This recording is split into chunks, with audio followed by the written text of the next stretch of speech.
যুদ্ধের ময়দানে অনড় দুই পক্ষই।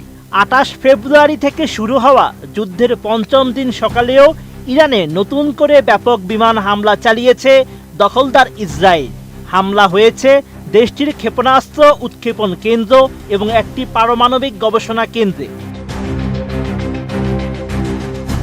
যুক্তরাষ্ট্র ইসরায়েলের যৌথ হামলায় এখন পর্যন্ত ইরানে হতাহতের সংখ্যা ছাড়িয়েছে ১,০০০।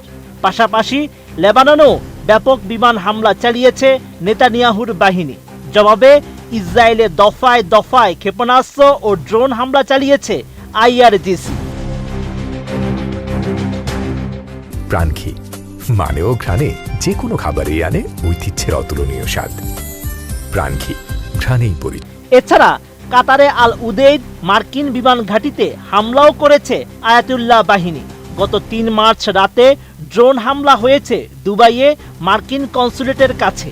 ইরান কিংবা ইসরায়েল যুক্তরাষ্ট্র কেউই পিছু হটছে না যুদ্ধের ময়দান থেকে। যে যার অবস্থানে অনড়, ফলে চলছে ধ্বংসযজ্ঞ, বাড়ছে হতাহত। এমন পরিস্থিতিতে যুদ্ধের মধ্যেই বাংলাদেশের কাছে প্রত্যাশা ব্যক্ত করে একটি বার্তা দিয়েছে ইরান।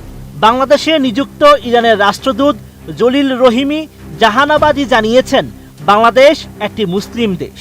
একই সঙ্গে ওআইসি ও জোট নিরপেক্ষ আন্দোলন বা ন্যামের সদস্য। সেই হিসেবে বাংলাদেশ ইরানি আগ্রাসী হামলাকারীদের সরাসরি নিন্দা করবে, এমন প্রত্যাশাই ব্যক্ত করে তেহরান।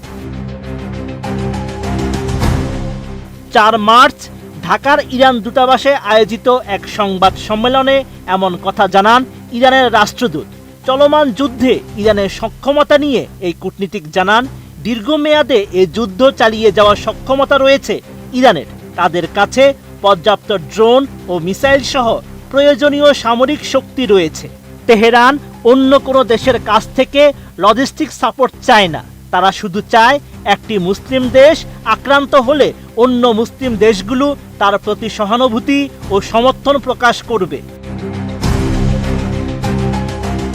এছাড়াও ইরানে অবস্থানরত বাংলাদেশি শিক্ষার্থীদের নিরাপদ স্থানে সরিয়ে নেওয়ার বিষয়ে রাষ্ট্রদূত জাহানাবাদী জানান, কত সংখ্যক বাংলাদেশি ইরানে রয়েছে তা সঠিক পরিসংখ্যান এই মুহূর্তে তার হাতে নেই।